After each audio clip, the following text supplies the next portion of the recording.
I've never liked blackouts. There's something unnerving about being swallowed by total darkness in your own home, where everything familiar suddenly feels strange. But what happened during that storm 3 years ago still keeps me up at night, and it wasn't just the dark I was afraid of. My name's Kevin, and for most of my life, my family owned a small farm just outside a forgotten town in West Virginia. A quiet place, lots of trees, and not many neighbors.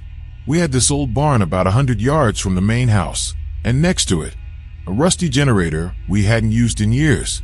My dad always said it was a backup for emergencies, but honestly, it was more of a relic than a tool. That night, a freak thunderstorm rolled through. The power went out around 11 p.m. I remember because I was halfway through a movie when everything just died. Pitch black. Silence. No hum from the fridge. No static from the TV. Just rain and wind. I went to grab a flashlight from the kitchen drawer when I heard it. This low, grinding sound, like metal being dragged across concrete. It was coming from behind the house, somewhere near the barn. The weird thing was that generator wasn't supposed to work, and we definitely hadn't turned it on. I stood by the window, listening.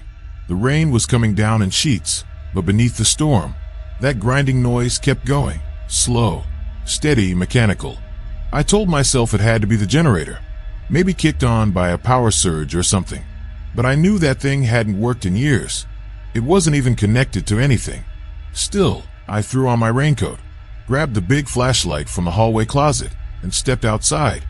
The wind cut right through me. The barn loomed ahead, shadowy and silent, but as I got closer, I could see a faint glow, like an old filament bulb flickering inside. That's when I noticed the barn door. It was open just slightly. We always kept it padlocked. Always. Maybe Dad came out here earlier, I muttered to myself, trying to stay calm. But deep down, something already felt wrong. I pushed the door open slowly. The flashlight beam shook in my hand.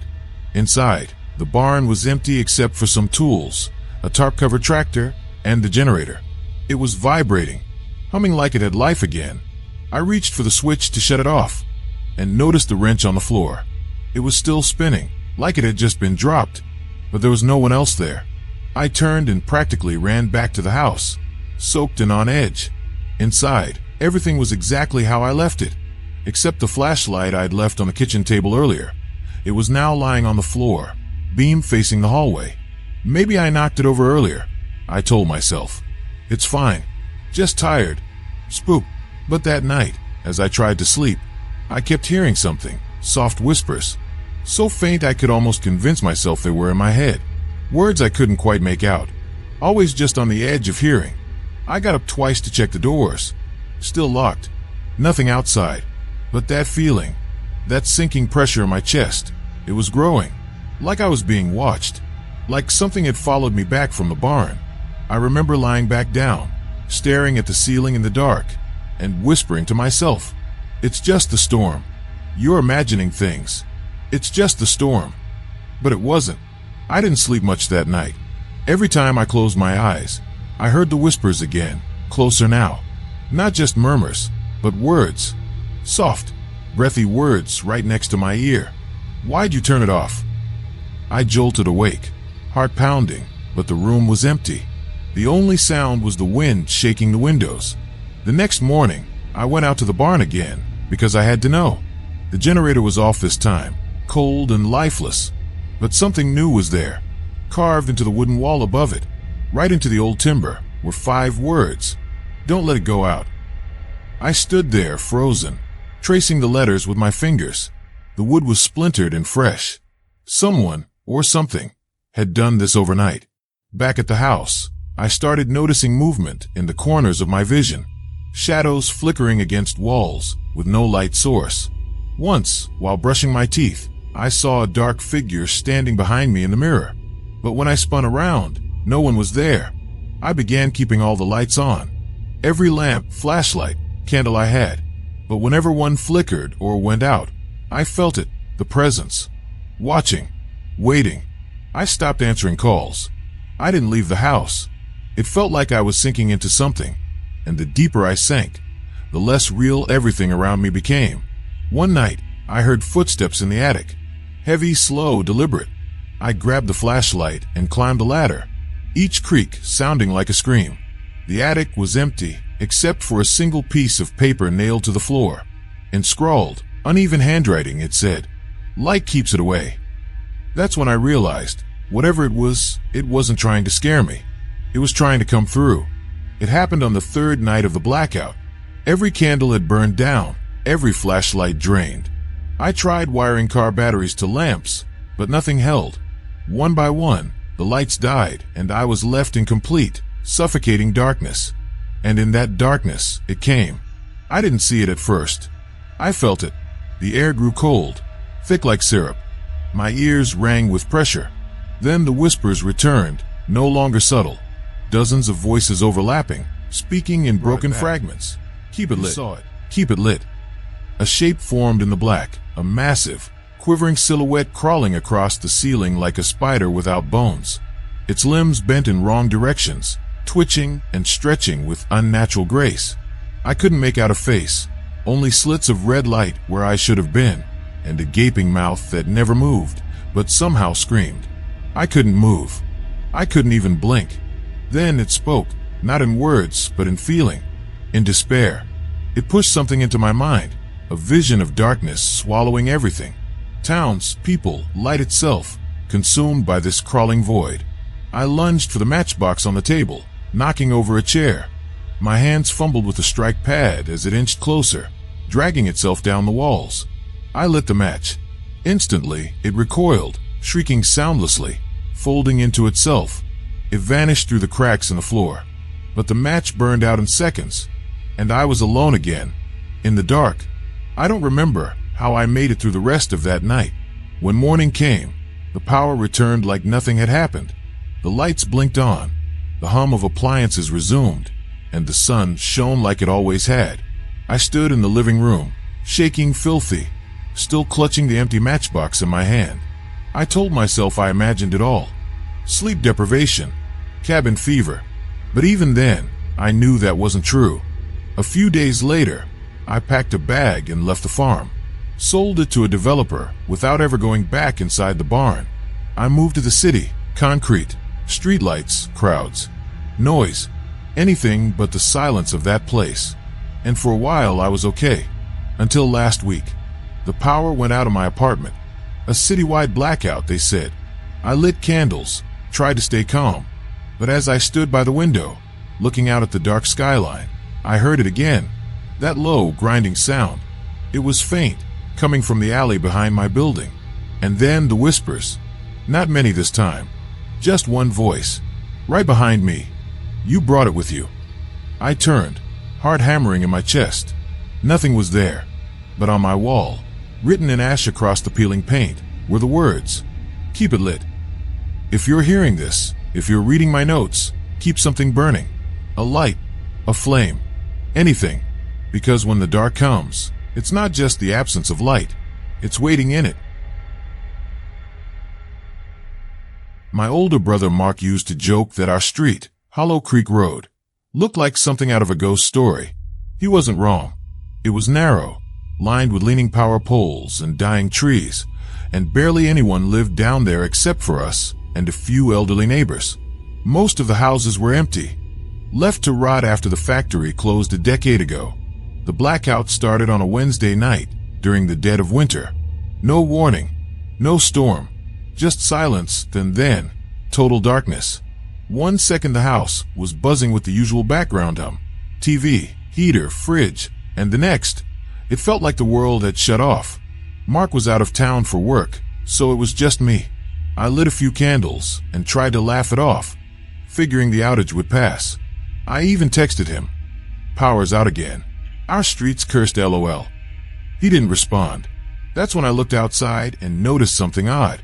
Every other house on the street was still lit. Just mine was dark.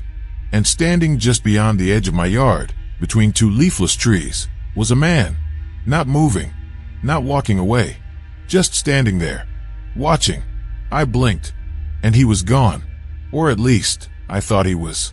I stood at the window for a solid minute, waiting to see if he'd reappear. Maybe it was a trick of the candlelight. Maybe my eyes were playing games. But there was no mistaking it. Someone had been there. Still, I told myself it was probably a neighbor or some kid messing around. I even opened the door and called out, "Hello." My voice sounded small in the cold night air. No answer, just the soft rustle of branches swaying in the wind. Back inside, the shadows felt heavier. The warm glow of the candles no longer felt comforting. They barely pushed back the dark. I turned on my phone flashlight and started walking room to room, just to feel like I was doing something. That's when I noticed the photos on my hallway wall. One of them, a picture of me and Mark as kids, had been turned upside down. I stopped. I hadn't touched that frame in years. My phone buzzed suddenly. It was a text from Mark, but it wasn't a reply. It was just one word: run. I stared at the screen. The timestamp said it had been sent 10 minutes earlier, but I hadn't gotten it until just now. I tried calling him, but it went straight to voicemail.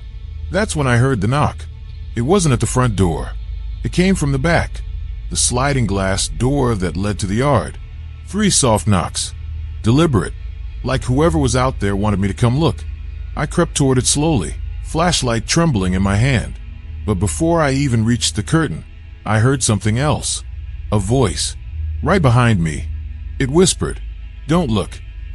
I spun around. No one was there. The house was still locked, all the windows shut. But suddenly it didn't feel like I was alone anymore. The air felt wrong, like the walls were leaning in, like something had already made its way inside, and it was watching. After that whisper, I couldn't stay still. I checked every room, every closet, even under the bed like a scared kid. Nothing.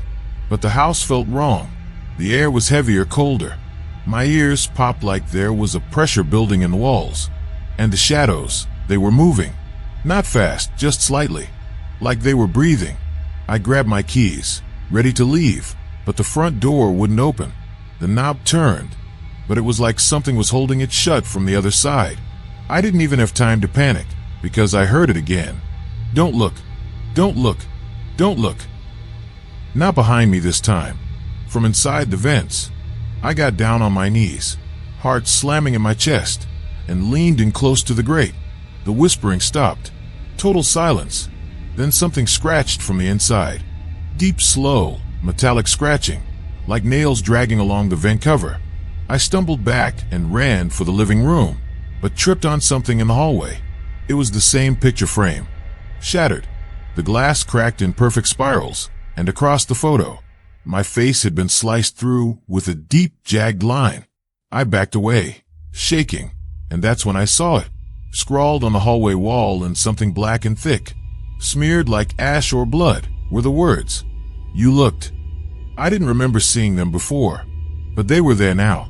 Every light I turned on with my phone flickered like it was struggling, just like the candlelight had. The darkness wasn't passive anymore. It wanted me to see it, and worse, it knew I had. The lights on my phone died completely. No flicker, just gone, like something had drained the battery in an instant. And then, I heard footsteps upstairs. Not stomping, not running, dragging. Something heavy, wet, moving slowly across the floor above me. It circled the bedroom, paused, and then began descending the stairs. I backed into the corner of the living room, gripping a useless candle. I tried to breathe quietly, but every inhale felt like I was swallowing ice. That's when I saw it. Not fully, just enough. Its shape wasn't natural, bent wrong. Long arms that reached the floor, fingers brushing the wood like they didn't belong to a human. Its face was blurred, as if my brain couldn't fully register what I was seeing. Just a mouth that opened far too wide, stretching down its chest like it had never stopped screaming. But no sound came out, only that voice in my head. "You looked." So now we look back. The windows blackened from the inside. Shadows stretched across the walls, like claws reaching for me. And the thing, it moved toward me with slow, deliberate steps, as if it had all the time in the world. I tried to run, but my legs wouldn't respond. My body refused to move. And the last thing I remember, its face leaned close to mine, and everything went black. I woke up on the floor, just before sunrise. Everything was quiet. The power had returned. My phone was back on, though the battery sat at 1%, and the time said 4:06 a.m. There were no footprints, no scratches, no messages on the walls, just silence. For a while, I convinced myself it was sleep paralysis, maybe a nightmare triggered by the blackout, the isolation, the stress. I almost believed it, almost, until I opened a photo album on my phone later that day. Right between two random pictures, one of a grocery receipt and another of my dog, was a photo I never took. It was me, sleeping, on my couch, from the night before. The timestamp said it was taken at 3:28 a.m., and in the background, standing just inside the hallway behind me, was a tall, warped figure, its face blurred like a smudge on the lens, mouth stretching open into the dark. I moved out of that house the next day. I never told Mark, never went back, but every once in a while, when there's a power flicker or a storm knocks out the grid, I swear I hear it again, those slow, dragging footsteps above me, that voice curled into my ear like smoke. You looked. And every time I pass a mirror or glance at my reflection, for a split second, I think I see something behind me, watching, waiting for the lights to go out. When I was 15, my family moved into an old rental house in rural Pennsylvania. It had a long gravel driveway, creaky floors, and the kind of wallpaper that made you feel like someone was always watching. My parents said it had character. I just thought it was creepy, especially the basement. It was unfinished, just concrete floors, stone walls, and a single dangling bulb that lit up half the space. We only used it for storage, but I hated going down there. It always felt colder than the rest of the house, like the air wasn't moving. One evening, the power went out during dinner. Total blackout. My dad grabbed the flashlight and said he'd check the breaker panel in the basement. I remember him joking as he walked downstairs. If I don't come back in 5 minutes, assume the ghosts got me. We laughed, but 5 minutes passed. Then 10. No sound, no footsteps, just silence. So I grabbed a backup flashlight and went down after him. The bulb was dead. The breaker panel was shut, and my dad was gone. No trace, no tools, no footprints, just his flashlight, still on, spinning slowly in the middle of the floor. I stood at the bottom of the stairs, staring at that flashlight. The beam kept rolling across the stone walls like it was searching for something. My dad was nowhere. I called out, "Dad." My voice echoed back, too loud in the stillness. No answer. I stepped forward slowly, each footfall hollow and loud. The air down there smelled different, stale, almost metallic. I picked up the flashlight. It was warm, like it had just been dropped, but there were no signs of him. Not a single footprint on the dusty floor. The breaker panel was still closed tight. I went back upstairs in a panic, yelling for my mom. She thought I was joking until she went down there herself. We both looked. Then again with a neighbor. Nothing. We called the police. They searched the entire property. I even brought dogs. No signs of forced entry. No evidence of a struggle. It was as if he'd vanished into thin air. They chalked it up to unknown circumstances. But I couldn't shake the feeling that we missed something. Something we couldn't see. A week passed. Then 2. One night, I was walking past the basement door when I heard something. 3 knocks. Slow. From the inside. I froze. I wanted to open it, but my body wouldn't let me. It was like something in me knew. Whatever was behind that door wasn't my dad. After that, the basement started to change. The bulb down there stayed dead. No matter how many times we replaced it, the air from the vent above it turned icy, even when the heat was blasting. And sometimes, in the dead of night, I'd hear footsteps coming up the stairs, but no one ever appeared. Once, I locked the door to feel safe. The next morning, it was wide open. Nothing stolen. Nothing touched. Except one thing. The family photo on the living room shelf. My dad's face had been scratched out. After that, I stopped sleeping through the night. Every few hours, I'd jolt awake. Always at the same time. 3:17 a.m. No sound. No dreams. Just a feeling, like something was waiting for me, calling me. My mom tried to pretend everything was normal, but I could tell she was breaking. She started leaving the TV on all night and slept on the couch, as far from the basement door as possible. Then one morning, I found muddy footprints leading up the stairs, from the basement to the kitchen. Bare footprints. Too large to be mine. Too fresh to be old. There was no mud outside. It hadn't even rained. That same day, I found something new scratched into the basement door, right at eye level. He's still down here. The letters were long, jagged, like they'd been carved with a nail or a knife. I didn't tell my mom. I just stared at it until my hand started shaking. Later that night, I tried something stupid. I set up my phone at the top of the basement stairs, facing down, and hit record. I left it there for an hour, just to prove to myself it was all in my head. When I checked the footage, the screen was mostly dark, silent, but around the 47-minute mark, there was movement, just a flicker, near the bottom of the screen. And then, a voice, faint, broken, like someone choking on their own breath. Lights out.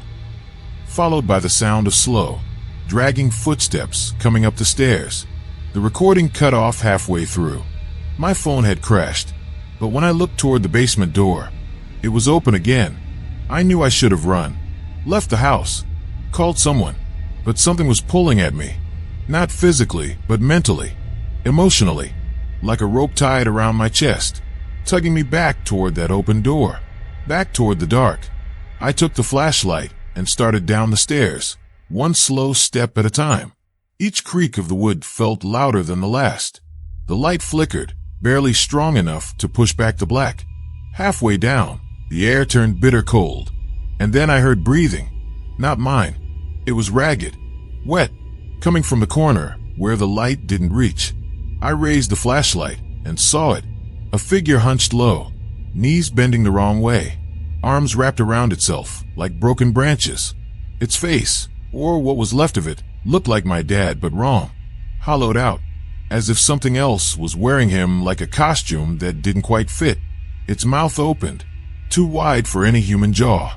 "Stay," it gurgled, and his voice sped off, like an echo of a memory. Then it crawled toward me, limbs snapping against the concrete, fast and unnatural. I turned and ran, but the light died as I reached the top. I slammed the door shut and held it, feeling the weight on the other side press forward, just once, and then stop. Complete silence, until a whisper leaked through the crack beneath the door. "One light always stays off." We moved out 2 weeks later. My mom didn't ask questions. She just started packing the day after she found me sitting by the basement door, pale and shaking, still holding the flashlight like it was the only thing keeping me alive. The landlord didn't seem surprised. In fact, when we handed over the keys, he just said, "Basement gives you trouble?" I didn't answer. We never talked about it again. We moved to a small apartment in the city. New locks, new light bulbs, new life. And for a while it worked. But last month, during a citywide maintenance outage, the power went out around 3 a.m. I lit a candle and tried not to panic. It was only supposed to last 10 minutes. At 3:17, I heard footsteps above my ceiling. We live on the top floor. I checked the hall. Nothing. Windows locked. Apartment empty, except the bathroom mirror. In the steam on the glass, for words were written with a finger. "One light stays off." And when I opened the cabinet below the sink to get a new candle, I found the same flashlight, the one I'd left behind in that basement. Same scratches, same fading beam, still warm to the touch. I don't know how it followed me, but I haven't turned off the light since. I sleep with lamps on. I shower with the bathroom door open. I even leave the fridge light on, because whatever's down there, it doesn't need to find me again. It just needs darkness.